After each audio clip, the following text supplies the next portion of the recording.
Beep, beep, beep, beep, beep, beep, beep, beep. Bindel. Let's talk about Julie Bindel. Right, Julie's put an article up today on Unherd.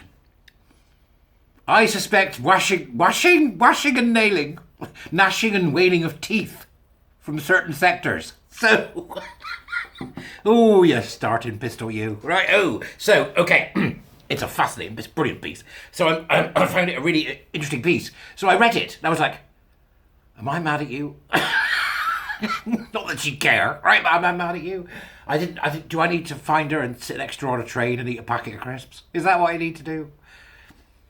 So I read it again, and now I'm going to read it again with you. Just because it's interesting. I want to get my head around it, and I want to start the conversation, because it's interesting. Now listen, become a warrior teacher. I've had to change the form because Gmail's not working for some reason.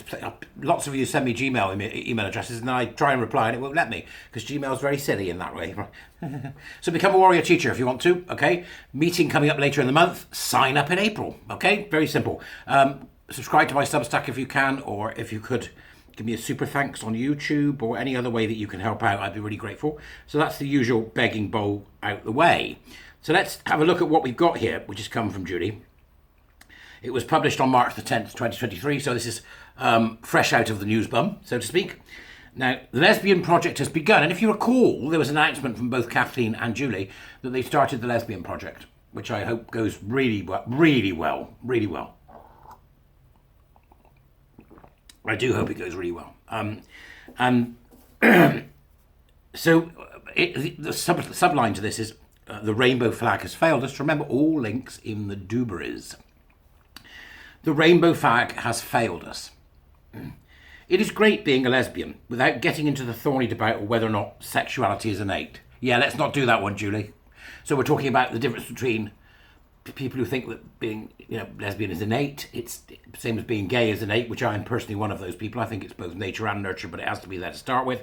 And Julie there is talking about, to a certain degree, political lesbianism, which is a choice to be a lesbian for political reasons. Let's not get into that one. Good idea. Right, okay. I consider being a lesbian a great gift and a privilege. Well said, Julie. Well said, Julie. Yes, same-sex attracted females do have to learn to live with the bigotry, social exclusion and risk of violence that are everyday facts of life. But having been out since 1977, when I was just 15 years old, I could not be happier with my lot. Well, but yeah, okay, good, grand, right. For many women, though, both in the UK and elsewhere, things are very different. Whether in Uganda, where same-sex encounters are a criminal offence, in Iran, where some lesbians have been threatened with state execution, or within the religious enclaves that exist in a number of US states, and in which lesbian conversion therapy is widespread, being a lesbian can mean a hard, lonely life. I am keenly aware that 45 years after coming out, and despite decades of campaigning for lesbian rights, much remains to be done before lesbians can feel truly liberated. Which is why Kathleen Stock, Martina Navratilova and I have set up the Lesbian Project. Again, all the links are in that article once you go to Unherd. I have set up the Lesbian Project. The idea has been brewing for a number of years, ever since I began to realise that the word lesbian was yet again becoming a dirty word, as many gay men and trans activists accused of us of bigotry for seeking out our own spaces and settling boundaries. Absolutely right. Absolutely right. Hands up and all that. Absolutely right. Okay, gay men, when it comes to lesbians, you're being a bloody disgrace. Absolute bloody disgrace. So Julie continues, we want to explore why our needs and issues have been so thoroughly deprioritised, and what's wrong with my words this morning? Deprioritised, that we are ignored, presumed indivisible from gay men and heterosexual queer-identified kinksters, and even, according to other letters of the ever-growing alphabet, the baddies in this game. In this game was my bit, not Julie's. Absolutely spot on. The rot started to set in when the Gay Liberation Front split. Lesbians, despite having taken the lead in many ways, soon found that their own concerns were coming second to those of men. Sick of being marginalised and asked to make the tea, after 3 years the majority of the women walked out and began organising independently. These lesbians had become the stuff of legend by the end of the 70s, and after their struggle for liberation was indivisible from that of women everywhere, one of the 7 demands of the women's liberation movement was the right to a self-defined sexuality. Really. An end to discrimination against lesbians.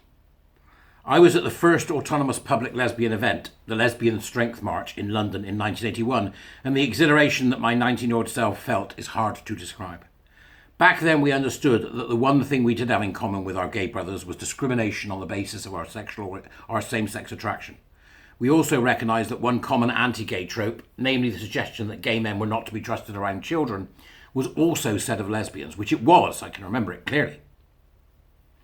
But we were also aware that a number of gay male campaigns, such as those targeting the legal penalties against cottaging and cruising, did not concern us. Again, could agree more. Our issues included resisting what the lesbian writer Adrienne Rich called compulsory heterosexuality. Many of us were feeling coerced into marriage with men. I know I was.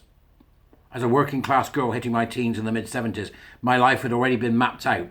I was supposed to marry and have kids with one of the men on my estate and stay with him regardless of how unhappy or unfulfilled it made me. Yeah, same for me. At that time, and indeed well into the 80s, it was commonplace to hear of lesbians who, having split with their husbands, then lost custody of their children. Here's the rub. That doesn't happen to gay men. Right? That doesn't happen to gay men. That happens to women. Okay? It was commonplace to hear of lesbians who, having split with their husbands, then lost custody of their children through the family courts because they were lesbians. At one stage, up to 80% of the women dragged through the courts by disgruntled ex-husbands lost their children this way. It was clear that the issues affecting lesbians were worlds apart from those affecting gay men. Coming out as a teenager was not my choice. Every girl at my school was deemed either a leser or a slag. Those were the words of the time. And because I had rejected the boys in my class and was clearly more interested in my female friends, by the bully's logic, I must therefore be a leser. Othering again, see, othering, it happens to us. Othering happens. So they started to call me it. They started to call me it. That should be, there's a small typo there.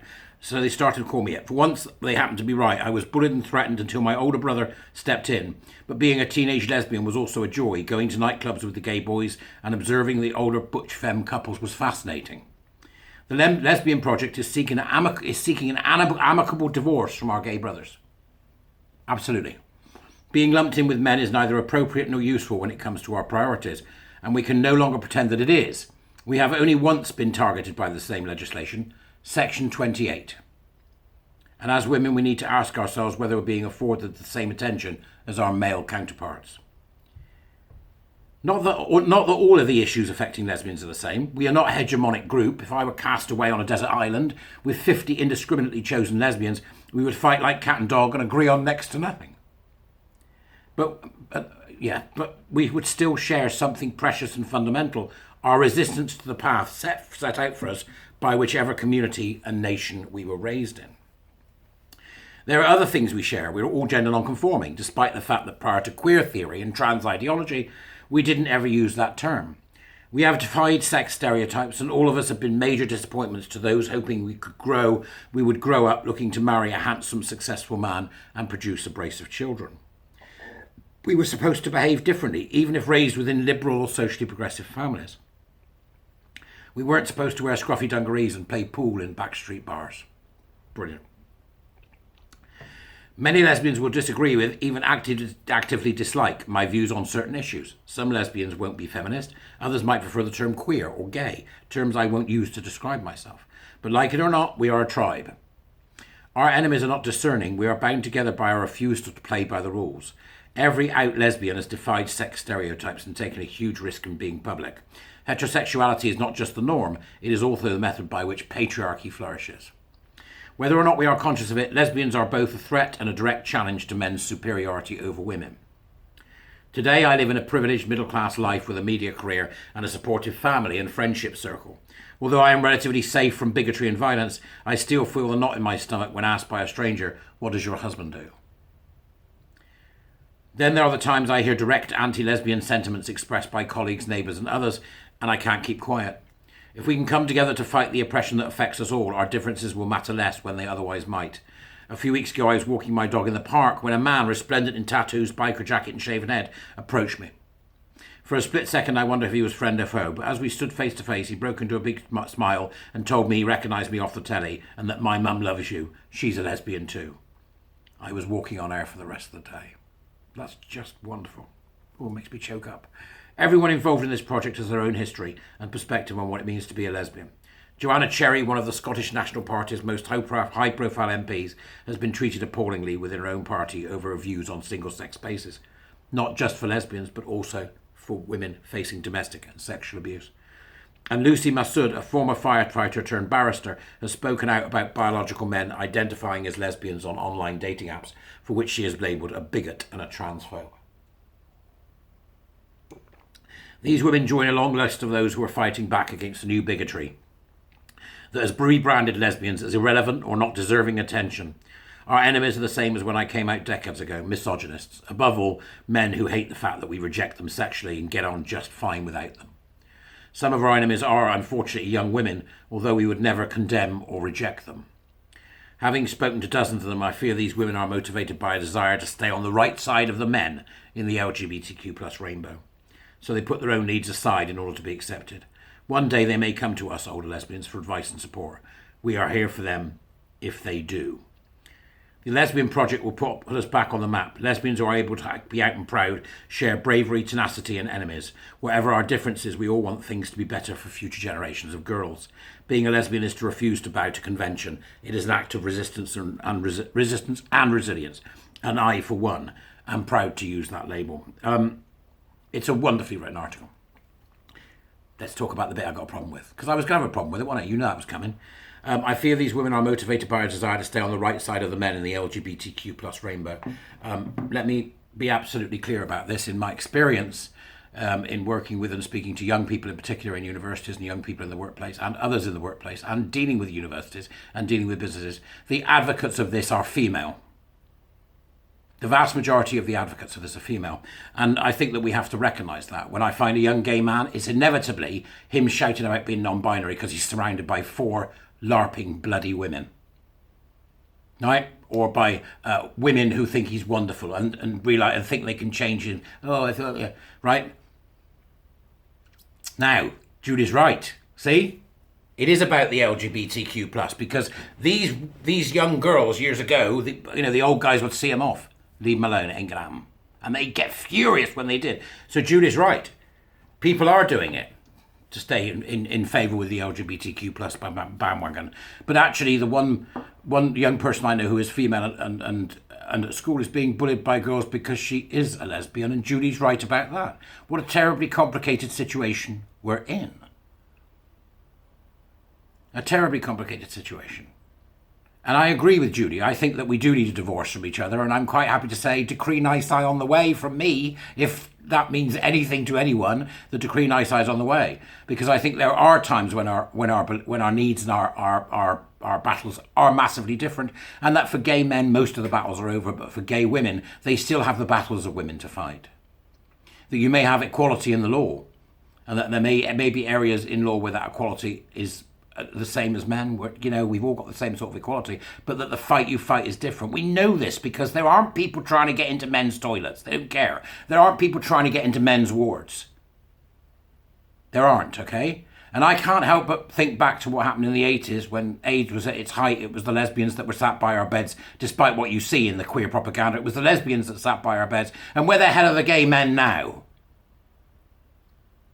I can name many of them on one hand who are out there in the public saying things. And I know, and Judy I'm sure would appreciate this, that there are many people my age who aren't here because they were the men who lay in the beds that you sat by.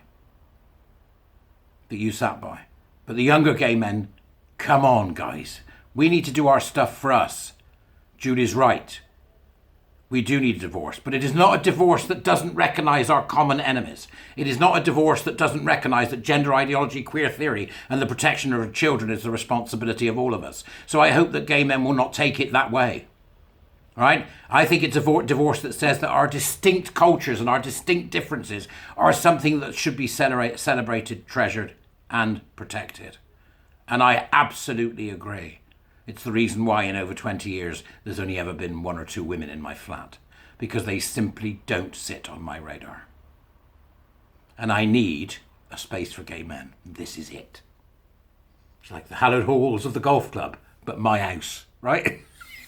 So I think gay men, when you read this, there's 1,000 things I disagree with Judy Bindel on. 1,000 things, right? Okay?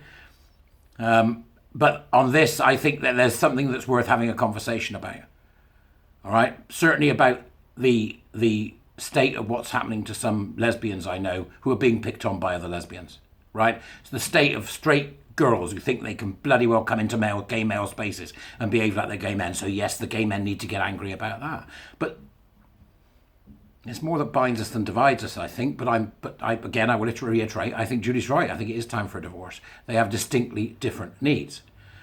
On the other hand, if you watch the purity spirals that are going on online half the time, I don't usually get involved in it. I don't usually comment on it. I don't know what the hell you're doing to each other. Right, and despite the fact that I wish you and Kathleen the absolute best with this project because it's something that's sorely needed, you know, because we only got one bar that's occasionally lesbian, you know, a lesbian space. And years ago, we used to have a great one that I used to go to on a Saturday when the football was on, because some of the men would pop in, and they used to make sandwiches. Those spaces are gone. Okay, so yes, the fight is different. The fight is different. And I do wish you all the best with your project. But my concern would be, and I said this yesterday to a few people, so I'm quite happy to say it to you, that there you are with your intersectionality. Good luck with that. All right? There's a reason why only 9% of people, women in the country think they're feminists, and intersectionality is it. Because when you talk of patriarchy, which may or may not be a thing, when you talk of what's happening to women because of males' attitudes, you bet it bloody well exists, and you know as well as I do, these things must be highlighted and fought. But, you know, when you're criticising people's sons and nephews and husbands and brothers and everything else, fine, keep doing it. You've still got 9% of the people in this country who say they're feminist. I'm not convinced that the tactics we're using to fight the same problems in the 22nd century are the same ones that in the salad days were fought. I'm torn by this, but by goodness me, thank you for the article, which has torn me and is asking us to say, well, read it, gay men. You know, it's unequivocal. Judy wants a divorce, you've got it. Right, you've got it. You have needs distinctly different from ours. You do, okay? You've got it. I'm just not sure now's the right time to point it out. Let's deal with the LARPing men in dresses. Let's deal with the PSHE in schools. Let's deal with why we don't punish violence adequately in this country and why women still have to put up with the kind of rubbish they're putting up with.